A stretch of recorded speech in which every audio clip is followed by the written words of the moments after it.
इसके अंतर्गत निर्मित व रजिस्टर हुई हैं। दोस्तों ये परिभाषा वेरी इंपॉर्टेंट है, ये कॉपी में जरूर आएगी और सॉरी पेपर में जरूर आएगी, इसको आप पढ़ लेना, वेरी इंपॉर्टेंट है, वेरी इंपॉर्टेंट है ये बीकॉम के लिए।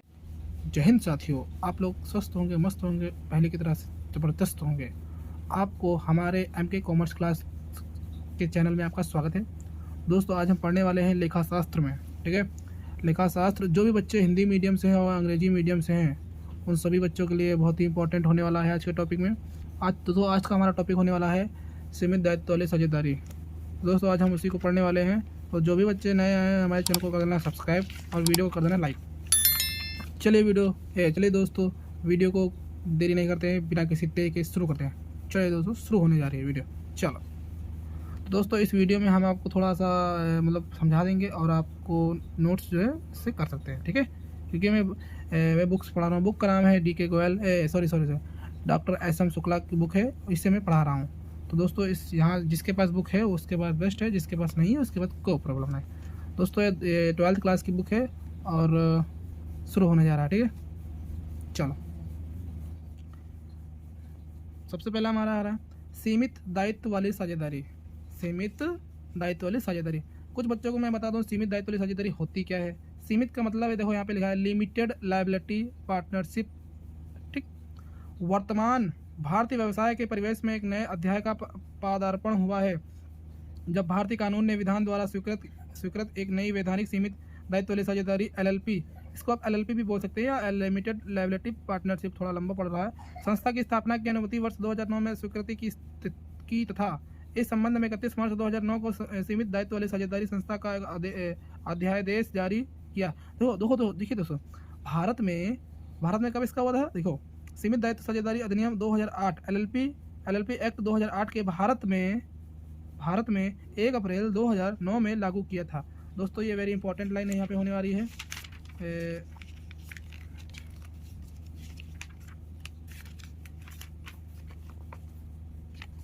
दोस्तों यहाँ पे इंपॉर्टेंट MCQ बनना, भारत में 1 अप्रैल 2009 को लागू किया गया था। क्या लागू किया था? LLP लागू की गई थी, ठीक है। इस संबंध में भारत सरकार ने सीमित दायित्व वाली साझेदारी अधिनियम 2009 में जारी किए गए इस अधिनियम के अंतर्गत 81 यानी कि 81 धाराएं थी। कितनी धाराएं थी? 81 धाराएं थी, जो 14 यानी XIV यानी इसको बोलते हैं 40 समझ लो, अध्यायवार 4 सूचियों में विभक्त है। यह अधिनियम संपूर्ण भारत में लागू होता है। यह जो अधिनियम है पूरे भारत में संपूर्ण रूप से लागू किया जाता है। जरा इसकी परिभाषा पे थोड़ा गौर फरमाइएगा। परिभाषा है सीमित दायित्व साझेदारी संस्था को इस अधिनियम की धारा 2N में परिभाषित किया गया है। इस धारा के अनुसार सीमित दायित्व साझेदारी से आशय ऐसी साझेदारी से है जो इस अधिनियम के अंतर्गत निर्मित व रजिस्टर हुई हैं। क्या हुई हैं? इसके अंतर्गत निर्मित व रजिस्टर हुई हैं। दोस्तों ये परिभाषा वेरी इंपॉर्टेंट है, ये कॉपी में जरूर आएगी और सॉरी पेपर में जरूर आएगी, इसको आप पढ़ लेना, वेरी इंपॉर्टेंट है, वेरी इंपॉर्टेंट है।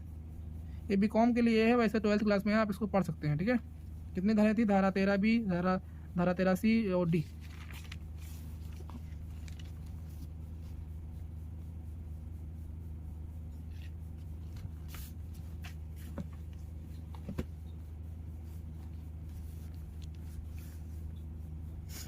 धारा 2O के अनुसार सीमित दायित्व अनुबंध से आशय सीमित दायित्व वाली साझेदारी के साझेदारों के मध्य हुआ एक लिखित अनुबंध है। क्या है? देखिए ये सीमित दायित्व वाली साझेदारी के साझेदारों के जो मध्य जो इन दोनों के जो बीच में एक मैटर होता है उसका एक अनुबंध का लिखित अनुबंध है, या सीमित दायित्व वाली साझेदारी संस्था व साझेदारों के मध्य अनुबंध है। मतलब इन्हीं जो सीमित दायित्व वाली जो साझेदारी होती है उन्हीं के बीच के मध्य का अनुबंध, यानी कि एक आप कह सकते हैं जो एक सहारा, जिसको भाईचारा भी समझ सकते हो, जो साझेदारों के मध्य पारंपरिक अधिकार एवं दायित्व साझेदारों का सीमित दायित्व साझेदारी के प्रति अधिकार एवं कर्तव्यों का निर्धारण करता है। सीमित दायित्व वाली साझेदारी संस्था के अर्थ का स्पष्ट रूप से समझने के लिए इस अधिनियम की धारा 3 के अंतर्गत वर्णित तथ्य को समझना आवश्यक है। इस धारा के अनुसार, किसके अनुसार? इस धारा के अनुसार। आइए जानते हैं कौन सी धारा। 1 नंबर, सीमित दायित्व वाली साझेदारी की एक कंपनी है जिसका निर्माण एवं समावेलन इस अधिनियम के अंतर्गत हुआ है और वह एक वैधानिक संस्था है जो अपने सदस्यों में प्रतर्क है। देखिए दोस्तों एक सीमित दायित्व वाली साझेदारी एक कंपनी है। क्या है? एक कंपनी है।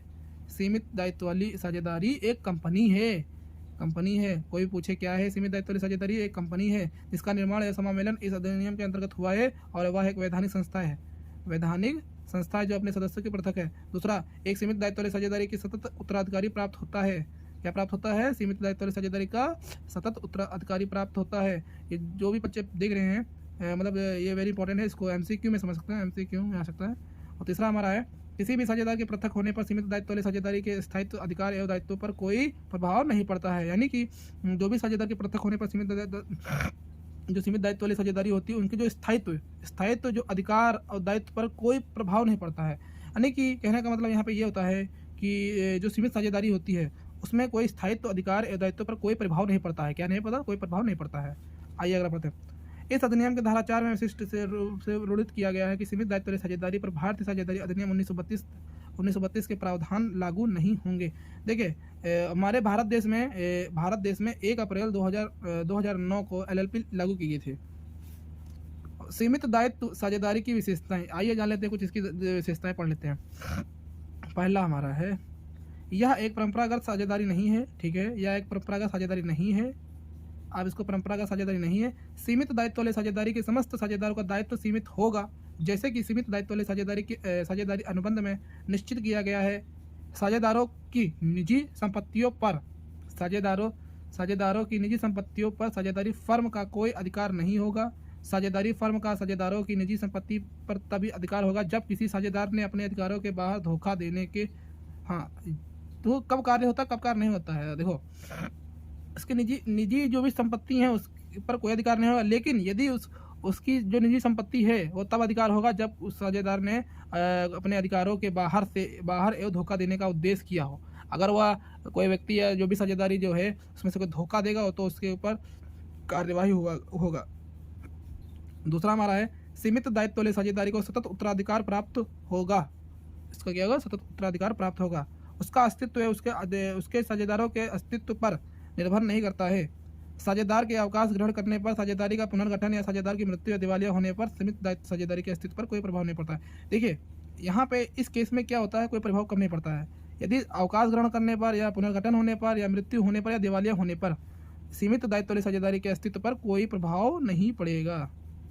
इस पे नहीं पड़ता, बाकी सब पे पड़ता है जो नॉर्मल साझेदारी होती है।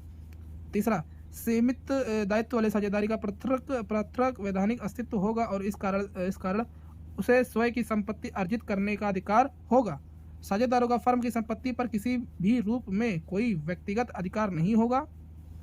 यानी कहने का मतलब है कि जो सीमित दायित्व वाली साझेदारी का पृथक जो वैधानिक होता है वो अस्तित्व होगा और इसी कारण से जो उसकी स्वयं की संपत्ति अर्जित करने का अधिकार होगा, जो उसकी संपत्ति उसका अधिकार करने का वही होगा। और साझेदारों का फर्म संपत्ति पर किसी रूप से कोई व्यक्तिगत अधिकार नहीं होगा।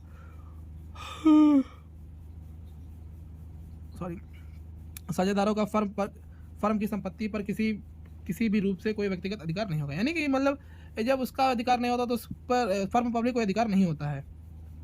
सीमित दायित्व वाली साझेदारी का स्वयं का सार्वमुद्रा होगी। दो या दो से अधिक वैधानिक निगम एक सीमित दायित्व वाली साझेदारी संस्था का निर्माण कर सकते हैं। इसका ये देखिए दोस्तों, हम आपको ज़्यादा नहीं बताएंगे। देखिए क्योंकि इसमें अगर आप पेपर में आता है तो थोड़ा बहुत लिख लीजिए, वेरी इंपॉर्टेंट। वैसे मैं आपको बता दिया रहा हूँ, बाकी इसमें से आप जो भी पसंद है वो लिख सकते हैं, वे पढ़ भी सकते हैं। पढ़ लीजिए, आप वीडियो को देख लीजिए, 2 बार देख लीजिए, आपको समझ में आ जाएगा ज़्यादा से ज़्यादा। एक सीमित दायित्व वाली साझेदारी, अब हमारा ये रहा वाला है, एक सीमित दायित्व वाली साझेदारी का निर्माण हेतु साझेदारों की न्यूनतम संख्या 2 होगी। साझेदारों की न्यूनतम संख्या कितनी होती है बताइए? कितनी होती है? साझेदारों की न्यूनतम संख्या 2 होती है, अधिकतम 50। साझेदारों की अधिकतम संख्या की कोई सीमा नहीं होती। सॉरी, ये मैंने यहाँ पे देखा नहीं, देखो यहाँ पे क्या लिखा है, साझेदारों की अधिकतम संख्या की कोई सीमा नहीं होती नहीं है ये वाला। सीमित दायित्व वाली साझेदारी की स्थापना के लिए न्यूनतम पूंजी की मात्रा के संबंध में कोई प्रावधान नहीं है। देखिए इसकी जो स्थापना है, इसकी स्थापना करने के लिए कोई पूंजी की मात्रा का कोई प्रावधान नहीं है। आप ऐसे ही शुरू कर सकते हैं। सीमित दायित्व वाली साझेदारी की संस्था को अपने पंजीकरण कंपनी रजिस्टर के कार्यालय में कराना आवश्यक ना कि भारतीय नींद आ रही है, साझेदार के कार्यालय में कराना आवश्यक है ना कि भारतीय। देखिए अब रजिस्टर में कराना आवश्यक है, लेकिन वो भारतीय साझेदारी अनुबंध 1932 के अंतर्गत है। ठीक है। सीमित दायित्व वाली साझेदारी सभी उद्देश्य के लिए एक वैधानिक निगम के रूप में होगी, सिवाय करों के निर्धारण के लिए कर हेतु का निर्धारण साझेदारों की साझेदारी फर्म के रूप में होगा। अब अगला हमारा आने वाला, सीमित दायित्व वाली साझेदारी में कौन साझेदार हो सकता है? ये वेरी इंपॉर्टेंट है। कौन साझेदार हो सकता है, आइए जान लेते थोड़ा।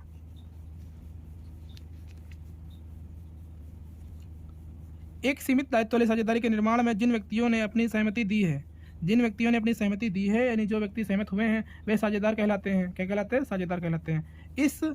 इस अधिनियम की धारा 5 के अनुसार कोई भी व्यक्ति या वैधानिक संस्था सीमित दायित्व वाली साझेदारी का साझेदार बन सकता है। कोई भी बन सकता है, धारा 5 के अनुसार कोई भी व्यक्ति बन सकता है। ठीक है, इसमें अपनी सहमति दी है तो वह साझेदार कहलाता है। ठीक है, एक पागल व्यक्ति अनुमुक्त दिवालिया या कोई ऐसा व्यक्ति जिसने अपने को दिवालिया कराने हेतु आवेदन किया है, सीमित दायित्व वाली साझेदारों की संस्था का साझेदार नहीं बन सकता। सीमित दायित्व वाली साझेदार का संस्था का साझेदार नहीं बन सकता है। जो व्यक्ति खुद का अपना दिवालिया रजिस्ट्रेशन कराया है वह नहीं बन सकता है।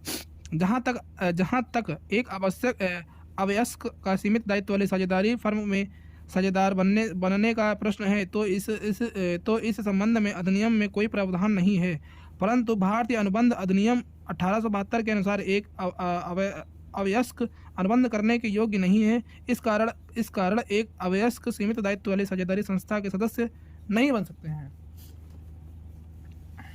अगला हमारा आने वाली लाइन है सीमित दायित्व वाली। देखिए दोस्तों, अब इसको यहाँ पे छोड़ देते हैं क्योंकि वीडियो बहुत ही लंबी हो रही है, आप लोग बोर हो रहे हैं। ये इतना इंपॉर्टेंट नहीं है, जितना मैंने बताया उतना पढ़ लेना, उसको थोड़ा 1-2 बार वीडियो देख लेना, समझ जाएंगे। ठीक है, और इतना इंपॉर्टेंट नहीं है, लेकिन ये आप 12th में हैं तो कोई दिक्कत नहीं है क्योंकि इतना नहीं पूछा जाएगा। इसके बाद जो टॉपिक आने वाला है साझेदारी खाते, पार्टनरशिप अकाउंट, ये वेरी इंपॉर्टेंट है, वेरी इंपॉर्टेंट। ठीक है, क्योंकि ये पढ़ेंगे तभी आगे काम होगा। तो बहुत सारी वीडियो आने वाली हैं, तो इसीलिए हमारे चैनल को सब्सक्राइब कर लेना और वीडियो को कर देना लाइक। तो दोस्तों यहीं पे वीडियो समाप्त करते हैं, मिलते हैं किसी नेक्स्ट वीडियो में। बाय बाय, जय हिंद, जय भारत।